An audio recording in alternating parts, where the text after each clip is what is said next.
Hey guys, it's DudeConRed1, and welcome back to episode 3 of Chateau de Lumiere. Yes, we have come up with a name for this place, as you can tell by the thumbnails. Chateau de Lumiere is the fort, manor, whatever that we're going to be building. Chateau means castle or manor, mansion in French. And Lumiere means light, so this is technically Castle of Light in French. I thought it'd be a really cool idea because this is pretty much a French-style chateau that we're going to be building, so I thought that naming it accordingly would be a good idea. So that is what we are going to do. Now, some of the lore that but me and Kevin, aka Piglin, have come up with is that there's going to be a crystal cave underneath this. This is going to be a site where the elves used to live. There used to be a elven settlement on top of this mountain here, this ridge, and what's going to happen is that there's this cave underneath where there's this magical pool of water that creates these magical crystals, and there's going to be some sort of luminescence. I'm not quite sure how we're going to do it, but there's going to be some sort of magical properties underneath this. And at the time that this is built, that cave has just been found by the people topside. That there's going to be like a way to get into it from the crypts. This is where the chapel's going to be right here, and there's going to be a way to go down into the crypts. That's where all the families, the old family members of this manor have been buried, have been laid to rest, and there's going to be an extension to the manor being built, and that's where we're going to make a little break into the cavern where the crystal cave is. So I'm looking forward to doing that, but that'll be way later in the series. All we're going to be concentrating on right now is getting this sorted out here on the top. So my idea, I've already I mean, obviously we're going from this image right here. This is the image that I drew up when we first started this series. That is going to be the general idea of what we're going to be doing with our manor.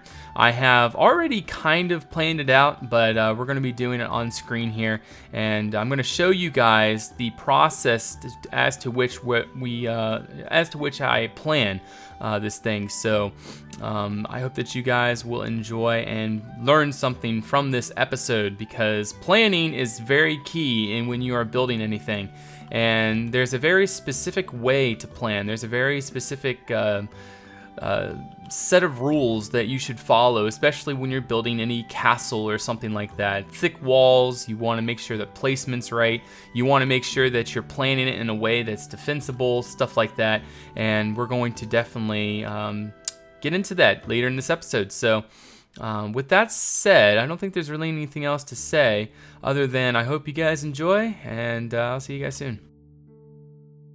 So starting out, we're going to be building the gatehouse. You'll see that we're using pink wool to build it.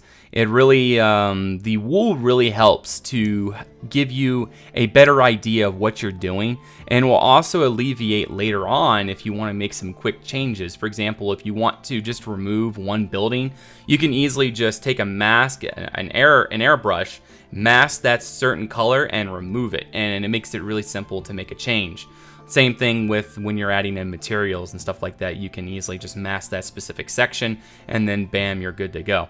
So we're building the servants building right now. We're building it at a semi 15-degree angle. Angles are very important when you're planning. If you are planning a build, you got to get your angles right, and you got to make sure that if you're building a castle and you're building the angles, same thing with 90-degree angles and stuff like that. You got to make sure that it's all sensible.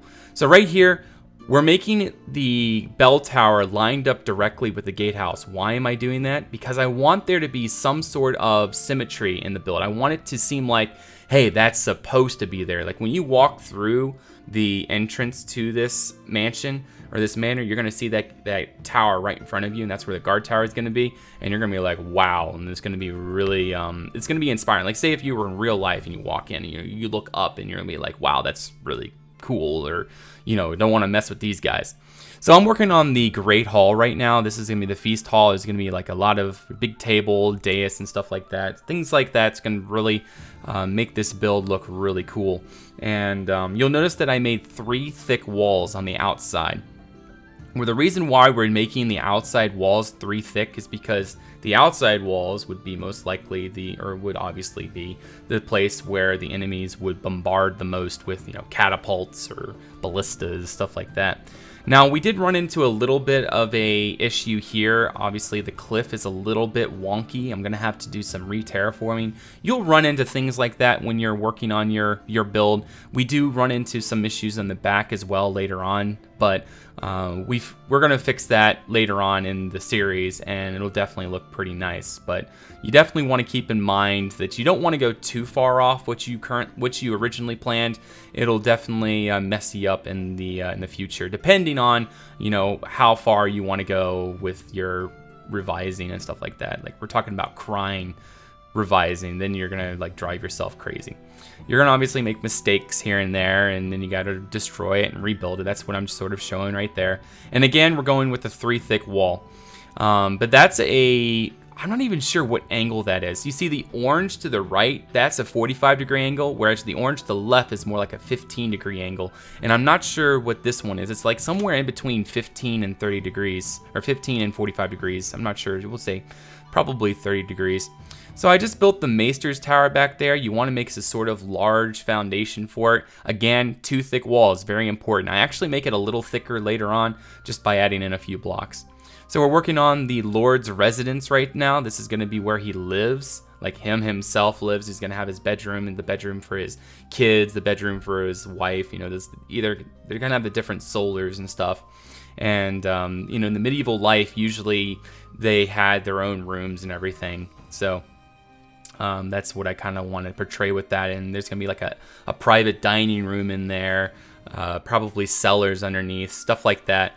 And you'll also notice that I'm always building in ones and odd numbers. Even numbers, you can really mess yourself up. Now, it's completely possible. You can do it. But I'm trying to build this in a very steady and very pre-planned way. So that green part we just built there, that's the chapel. That's where they're going to worship their deity. It's very important to have some sort of worship place when you're building a castle, because that was a very important part of medieval life, is they would definitely be worshiping their god or whoever they worship and stuff like that. And usually religion played a huge role.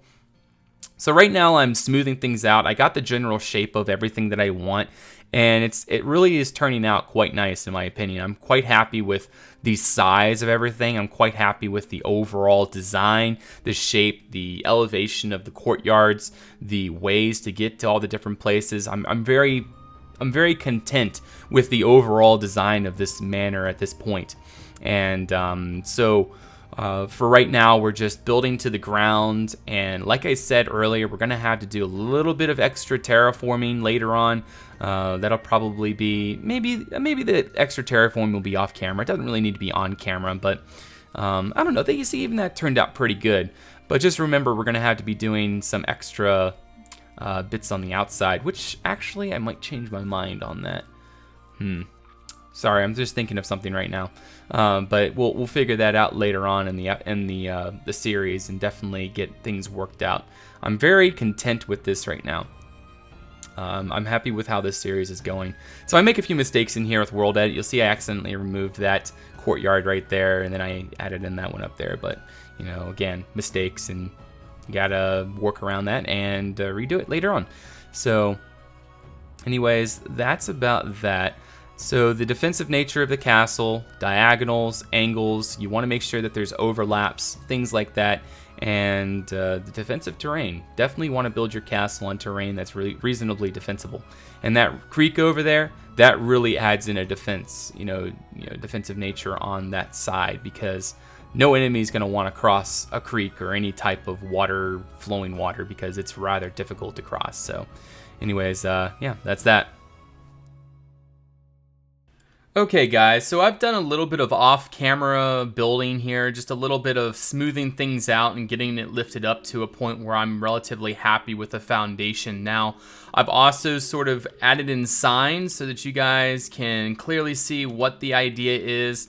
For example, this is the gatehouse right here. The kennels are over here in the blue. This is the servants' building. You can imagine probably probably, I'm going to say 8 to 10 servants are going to live in here. It's going to have a little front area that's going to come out. So like this is going to be I guess a balcony over here, and it's going to be underneath. There's going to be pillars here. There's not going to be a connection between this and the Great Hall or the Feast Hall. This is just going to be a flat wall right there, and this is where the servants are going to live their lives in this in Lumiere. So yeah, that's that. Now the tower itself, I'm planning on this actually being our next episode most likely, but this will be the gatehouse, and it's gonna be more like a tower. It's gonna be pretty tall. I'm planning on it to have it doesn't really matter actually, but it's gonna be a tower. It's gonna look pretty cool, hopefully. This is gonna be the craftsman building. There's going to be lots of arrow slits along the diagonal here, so that you can shoot down on the enemy as they are coming up the causeway. That's the whole idea with that. So I decided that this will probably be the carpenter and the blacksmith. There'll probably be more in here as well, but we'll decide that later on. This right here is the stables / the warehouse. So on the bottom is going to be the stables, and then on the top floor is going to be the warehouse area. And there's not going to be any connection between this building and the rest of this. This is all going to be its own entity.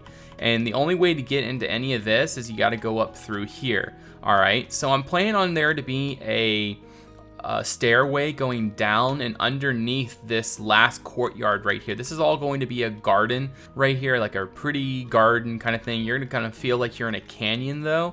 But I think that's going to feel really neat in here. You're not going to be able to see the sun per se, but there's going to be greenery and things in there. This is all going to be covered right here. This is all going to be underneath a part of the building that sort of arches over to the bell tower here. And the reason why I want to do that is so that when I make this like way to go down here, like none of the rain comes down and into here and floods this area. So anyways, that stairs is going to lead straight to the kitchen, which is going to be under the Great Hall. There's also going to be cellars nearby and stuff like that. That way we can have windows, or not windows, but more like arrow slits along the wall so that the kitchen can have some sunlight coming in. And then the Great Hall is going to be here. It's going to be big old windows along the side. This here is the chapel. A manor cannot be complete, or a castle in general cannot be complete without some sort of religious section.